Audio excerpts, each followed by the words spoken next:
Oke guys, selamat datang di chat terakhir. Di episode kali ini kita bakal membahas sebuah cerita yang dijamin bikin kamu takut sendirian. Berjudul Kereta 90-an. Akan ada banyak misteri yang perlahan terbuka.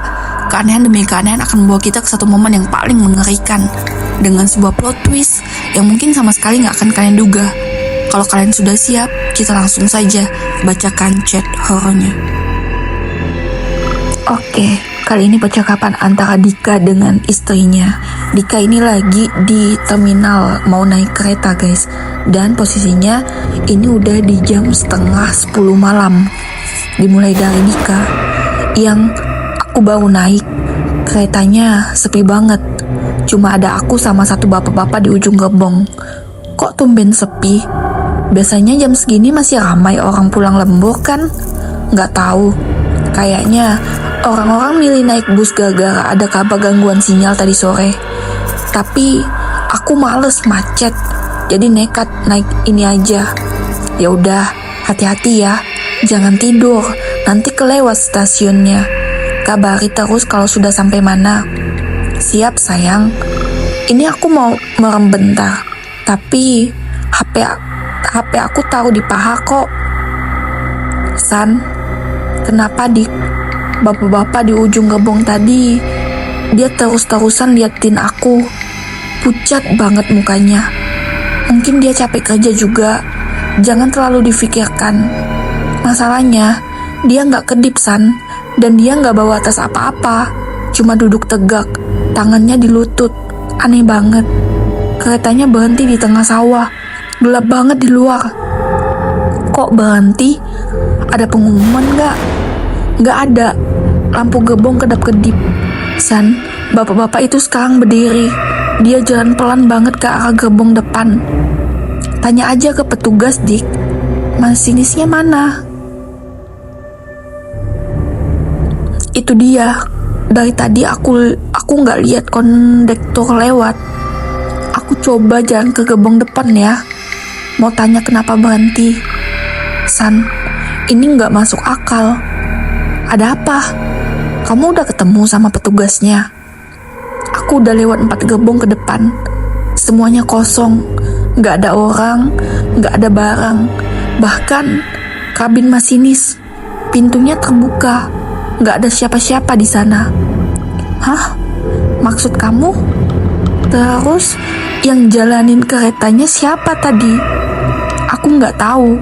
Tapi keretanya mulai jalan lagi sekarang. Cepet banget. Dan anehnya, suaranya bukan kayak di atas rel, tapi kayak gesekan logam yang dipaksa. San, tolong telepon polisi sekarang. Aku udah coba dari tadi, Dik. Tapi nomor kamu gak bisa dihubungi. Cuma WA ini yang masuk. Ada apa sebenarnya ini? Aku ketemu bapak-bapak tadi lagi. Dia berdiri di depan pintu gerbong yang terbuka. Dia nunjuk-nunjuk keluar jendela. Pas aku lihat keluar, ada kereta lain di depan kita. Di rel yang sama. Lampu depannya terang banget. Merah. Dika, turun sekarang. Lompat. Nggak bisa, San. Pintunya terkunci semua. Bapak itu, dia senyum ke aku. Dia bilang, akhirnya ada teman setelah 30 tahun. Hah? Bapak itu udah di sana selama 30 tahun. Dik, kamu gak apa-apa kan? Dika, jawab. Polisi bilang gak ada jadwal kereta di jam 9 malam tadi. Jalur itu lagi ditutup karena perbaikan. Loh kalau gitu, terus Dika naik kereta apa dong kalau gak ada jadwalnya? San, dingin. Ternyata keretanya sudah sampai. Sampai mana? Ratu Jaya, tahun 1993.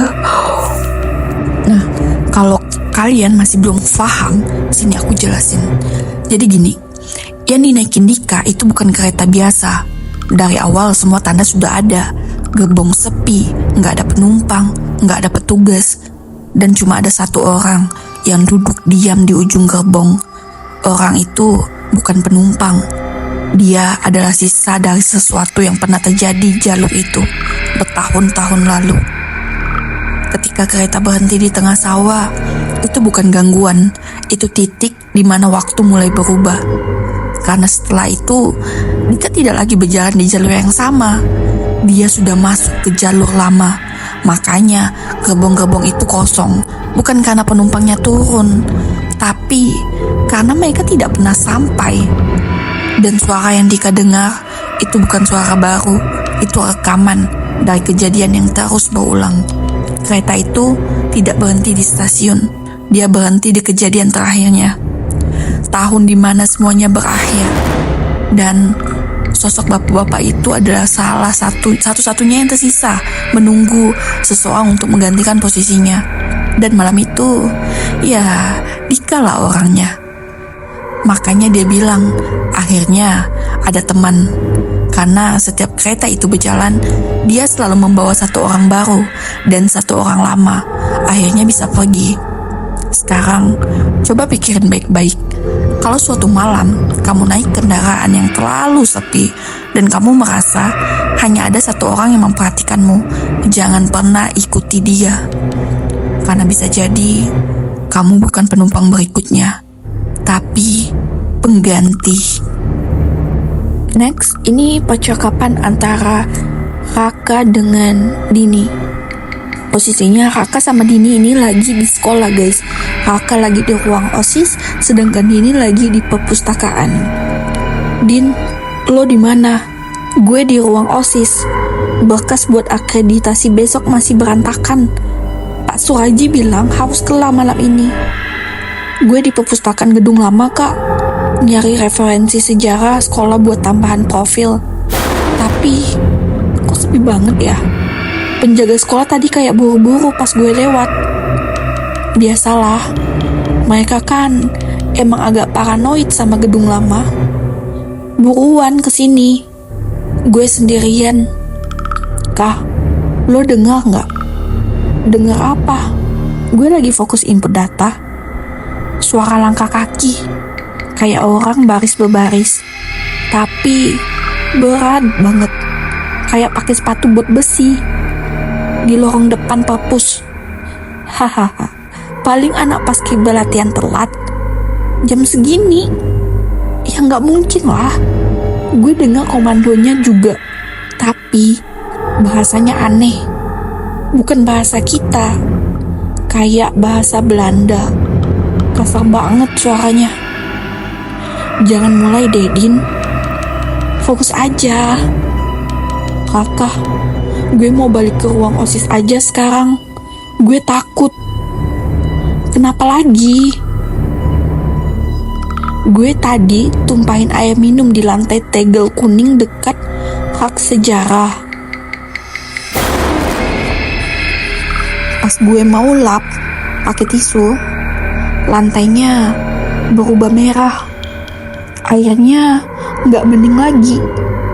Merah pekat dan bau besi. Bau darah kah? Oke, ini kayaknya sekolahnya bekas kolonial dulu ya guys ya, zaman-zaman Belanda gitu. Soalnya si Dini ini tadi ngedengar suara orang baris-baris dan komandonya itu kayak suara kayak bahasa orang Belanda gitu. Gue baru aja nemu rambut panjang di wastafel ruang OSIS. Padahal dari tadi cuma gue di sini. Rambutnya basah, Din. Dan pas gue buang ke tempat sampah, dia kayak gerak. Kah, jangan bercanda. Gue baru aja keluar dari perpus. Gue di lorong sekarang. Lampunya mati nyala. Dan tebak apa? Noda darah itu di lantai. Dia ngebentuk jejak kaki ke arah lo. Kakak, buka pintu ruang OSIS. Gue di depan. Pintunya macet, Din. Gue nggak bisa putar kuncinya. Kayak ada yang nahan dari luar. Gue nggak nahan. Gue justru lagi lari dari mereka. Di belakang gue ada barisan orang tanpa kepala kah? Mereka pakai seragam tentara lusuh. Din, lantai kayu di bawah meja gue bergetar. ada suara kuku yang nyakar-nyakar dari bawah. Itu lorong evakuasi. Pak Suwaji pernah bilang, di bawah gedung ini ada penjara bawah tanah. Mereka lagi nyoba keluar. Din, lo udah masuk. Tapi kok lo diam aja di pojok ruangan? Din, jangan nakutin gue. Lo barusan masuk kan? Lo pakai hoodie abu-abu kan? Raka, gue masih di lorong. Gue gak bisa masuk ke ruang OSIS karena ada sesuatu yang menyerupai gue lagi berdiri di depan pintu lo. Terus, siapa yang di depan gue sekarang? Dia nengok, Din. Mukanya nggak ada, rata. Cuma ada noda darah yang ngebentuk tulisannya ikut kami. Raka, gue panggil bantuan. Raka. Nah, gini, aku jelasin ya guys ya. Cerita ini sebenarnya bukan soal sekolah angker biasa, tapi tentang tempat yang menyimpan memori kekerasan masa lalu. Dan memori itu nggak pernah benar-benar hilang. Gedung lama yang Dina masukin itu dulunya adalah lokasi penjara bawah tanah di masa penjajahan. Makanya dia dengar suara barisan tentara, komando asing. Itu bukan halusinasi, itu rekaman kejadian lama yang terulang lagi.